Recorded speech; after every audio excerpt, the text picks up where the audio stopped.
Friends, అన్నం ఆరబెట్టుకున్నాను. అన్నం ఇట్లా ఆరబెట్టి కొంచెం నూనె, ఒక్క చిటిక పసుపు వేయాలి ఫ్రెండ్స్. దేంట్లోకైనా కొద్దిగా పసుపు వేయాలి.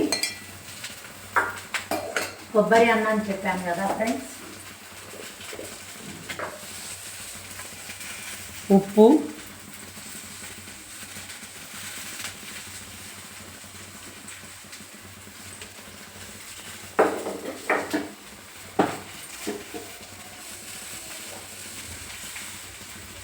కొద్దిగా మెంతి పిండి వేయాలి ఫ్రెండ్స్.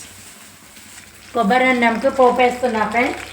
శనగపప్పు వేసాను, మినపప్పు, పల్లీలు,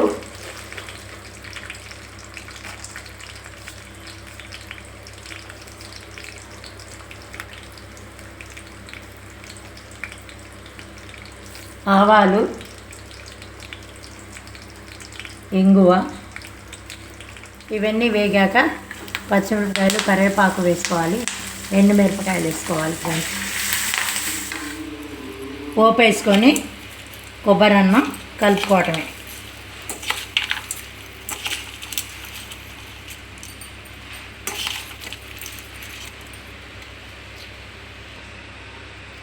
కొబ్బరి అన్నం రెడీ. ఇది కమ్మగా ఉంటుంది ఫ్రెండ్స్. కావాలంటే నిమ్మకాయ పిండుకోవచ్చు. నేనైతే పిండుకోవట్లా, ఇట్లానే బాగుంటుంది.